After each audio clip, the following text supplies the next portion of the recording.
आलेला आहे. आपण दिल्लीत काही महत्त्व राहावं, थोडीशी इज्जत राहावी म्हणून अशा पद्धतीनं अफवा पसरवल्या जातात. महाराष्ट्र सरकारमध्ये तुमच्या भाषेत मेंढे, अजितदादा आणि फडणवीस यांच्यात एक नाराजी नाट्य रंगलं आहे असं तुमच्या पक्षाचं म्हणणं आहे आणि सामनामध्ये लिहिलेलं आहे. काय नक्की काय नाराजी नाट्य आहे? नाही, ओव्हरऑल जे दिसतंय तिन्ही पक्षामध्ये ज्या पद्धतीनं सगळ्या गोष्टी चालू आहेत, हे मंत्री या नेत्यावर, आता परवा तर त्या तटकरेंच्या विरोधात शिंदे गटाचे लोक ओपन स्टेजवर बोलले. काय बोलले सुनील तटकरेविषयी, आदिती तटकरेविषयी, आणि त्याच्यामुळे चर्चा काय ओपन ते स्टेजवर बोललेले. परवा आजी एकनाथ शिंदेने त्यांच्या मंत्र्यांची बैठक घेतली, ती क्लिअर दिसते. अजितदादाने त्यांच्या पक्षाची बैठक घेतली, ती क्लिअर दिसते. भारतीय जनता पार्टीचे सगळे लोक अमित शहांना भेटले, तेही स्पष्ट दिसते. आणि त्याच्यामुळे या गोष्टी काय छुप्या नाही, तर ह्या खुल्या झालेल्या आहेत. ठाण्यामध्ये पुन्हा एकदा स्वबळाची भाषा सुरू झाली आहे. भाजपनं प्रमुख पदाधिकाऱ्यांची बैठक बोलवली आणि स्वबळावर लढण्याची तयारी सुरू आहे. कसं बघता तुम्ही सगळं? हे भारतीय जनता पार्टी करणार आहे. स्वतःचं अस्तित्व दाखवणं, म्हणजे अस्तित्व आहेच त्यांचं, मी नाही नाकारणार नाही, परंतु मला असं वाटत नाही की त्यांना आता कोणत्या साथीदाराची गरज आहे. आणि त्या मस्तीमध्ये, त्या उर्मीमध्ये निश्चित ते हे पावलं उचलतील असं दिसतंय.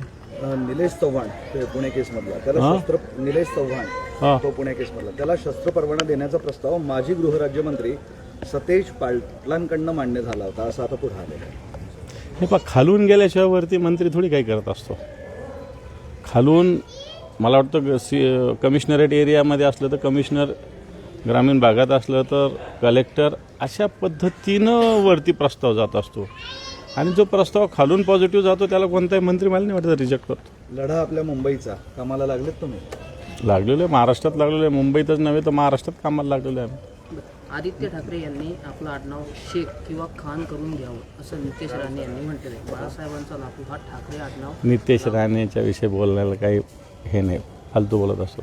ते सुधाकर बडगुजरांचं तुम्ही केलं सगळं आणि त्यांना आता भाजपात घेण्यासाठी पक्षातून विरोध सुरू आहे. काय स्टेटस बडगुजरांचं? आम्हाला काही माहिती नाही. काल त्यांची पक्षातून हकालपट्टी केलेली, एवढं निश्चित. कारण पक्षात असताना ज्या पद्धतीनं, ठीक आहे, पक्षात नाराजी व्यक्त करण्यासाठी निश्चित व्यासपीठ आहे सगळ्यांना. आमच्या दर आठवड्याला बैठका होत असतात, नेत्यांच्या उपनेत्यांच्या 15 दिवसाला होत असतात. आणि त्या व्यासपीठावर सगळ्या विषयावर सांगोपांग चर्चा होत असते. मला वाटतं त्या व्यासपीठावर बोलल्यानंतर काही झालं नाही तर आपण समजू शकतो, पण तो त्या व्यासपीठावर न बोलता भलत्याच व्यासपीठावर बोललं तर मला असं वाटतं पक्ष शिस्तीनं चालत असतो. एखादा माणूस असला काय आणि नसला काय. राज्य सरकार एक मोठा खर्च करत आहे. सगळ्या मंत्र्यांना हायटेक करण्यासाठी आयपॅडची खरेदी करणार आहे आणि आता कॅबिनेट होणार आहे असं म्हणतात.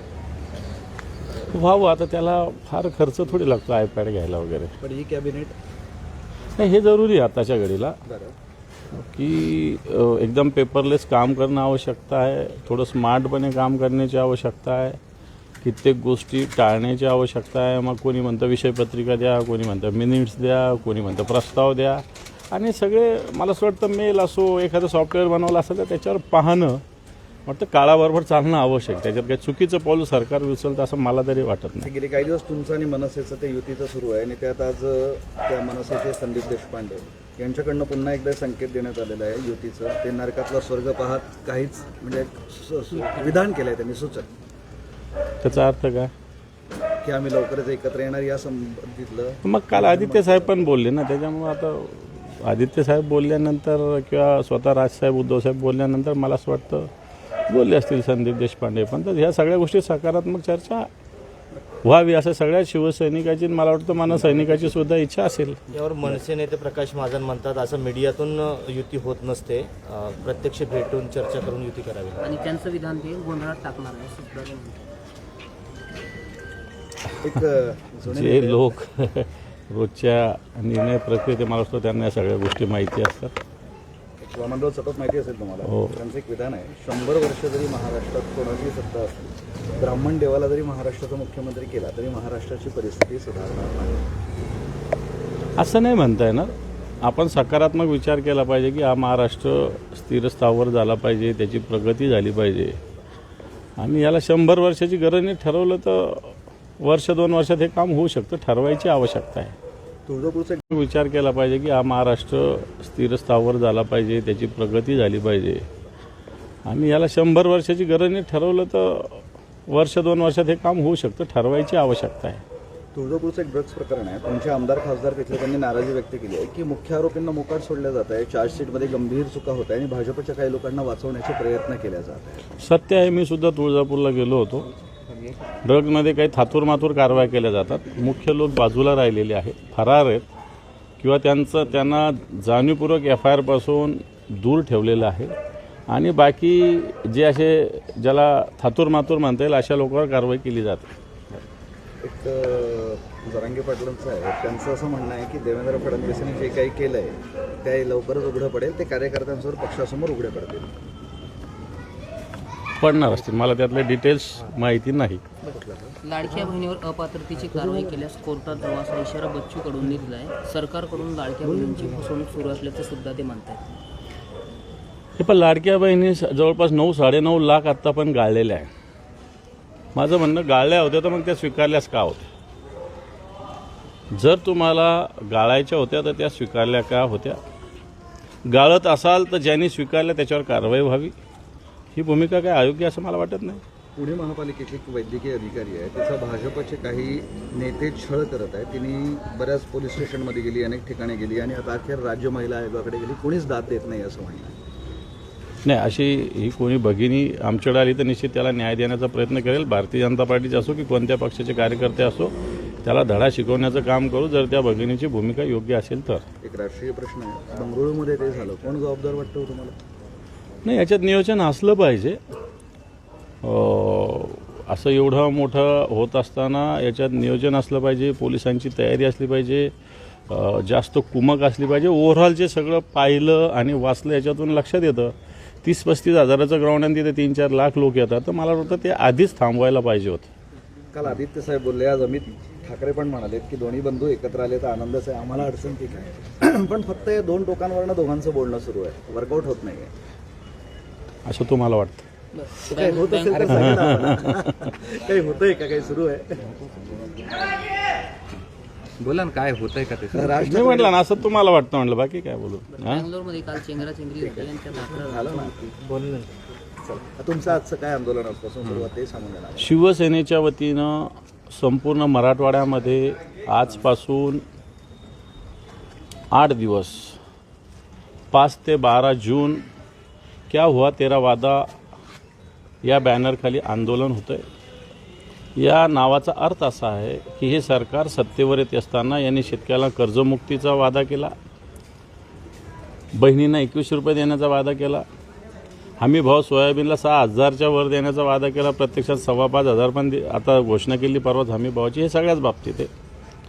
तेलबियाच्या बाबतीतही सरकारचं असं धोरण आहे.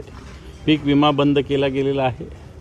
आणि या सगळ्या जे वादे केले होते सगळे झुटे होते, खोटे होते. आणि म्हणून आमचा मुख्यमंत्री, दोन्ही उपमुख्यमंत्र्यांना क्या हुआ तेरा वादा या नावाने आंदोलन पूर्ण मराठवाड्यात होतं. तालुका स्तरापर्यंत नव्हे तर गाव स्तरापर्यंत हे आंदोलन आम्ही पुकारलेलं आहे. आणि 8 दिवसामध्ये संपूर्ण मराठवाड्यातल्या गावोगाव शिवसेनेच्या वतीनं हे सरकारच्या विरोधात आंदोलन होणार आहे. त्याची सुरुवात आज आम्ही केलेली आहे. बाळासाहेब विट्स हॉटेलचं पुढे काय? विट्स हॉटेलमध्ये जे संबंधित अधिकारी त्याच्यावर कारवाई करण्यासाठी निश्चित पावलं सरकारला उचलावी लागतील. पूर्णपणे इनलिगल झालेलं आहे. करंट व्हॅल्युएशन काढलेलं नाही, राज्यस्तरावरच्या वर्तमानपत्रात जाहिराती दिलेली नाही, कंपनीत पार्टनर कोण आहे हे आपण सगळं बघितलेलं आहे. ही कंपनी रजिस्टर आहे का हा दुसरा मुद्दा आहे. इन्कम टॅक्सचा मुद्दा आहे, फायनान्शियल पोझिशनचा मुद्दा आहे. आणि हे सगळं त्या अधिकाऱ्यांनी का केलं याची चौकशी होण्याची गरज आहे. नुसतं सिरसाट्याने माघार घेण्यात त्याच्यात विषय संपलेला नाही आहे. म्हातारी मेल्याचं दुःखाने का सोसतोय, उद्या दुसरा अधिकारी असंच करेल ना, हीच प्रोसेस राबवेल ना. म्हणून याच्यावर कारवाई झाली पाहिजे. मंत्र्यांना पाहिजे ना, ते 2च नाव आहेत कुटुंबियांचे. मंत्र्यावरही करेल, ते सरकार करेल, ते काम सरकारचं आहे. पण अधिकाऱ्यावर सुद्धा कारवाई झाली पाहिजे. कारण राजकीय दबाव आणून दबावाखाली अधिकाऱ्यांना काम केलं ना, अशा पद्धतीनं एवढ्या क्लास 1 अधिकाऱ्यांनी दबावाखाली काम करण्याची गरज नाही. तुम्ही घेणार का ते हॉटेल? ते त्यांनी शुभेच्छा मला काय करायचं बाबा, आमचं बरं आहे, आमच्या वस्तीतलं गल्लीतलं घर बरं आहे. प्रश्न असा आहे की 110 कोटी रुपयाची प्रॉपर्टी कमी कशी होते पुढे? हीच तर कमाल आहे. माझ्या माहितीप्रमाणे 1998चं का काय 2008चं व्हॅल्युएशन आहे ते. 2022च 160 कोटी आलं होतं. आता 2025चं तर ते 200 कोटीच्या आसपास गेलं पाहिजे. अच्छा, एक दादा, एक स्टाफ नर्स घोटाळा नियुक्तीपत्राबाबतचा एक समोर आलेला आहे. बनावट नियुक्तीपत्र घेऊन रुजू होण्याचे प्रकार आहेत. या संदर्भात SIT चौकशीची मागणी नर्स फेडरेशनने केलेली आहे. तुम्ही कसं मला तर बनावट स्टाफ, बनावट टीचर, या राज्यात हेच घोटाळेच चालू आहे. सगळ्या बोगस ऑर्डर काढले. एखाद्या दिवशी एखादा मुख्यमंत्री उपमुख्यमंत्र्याची बनावट ऑर्डर न निघो.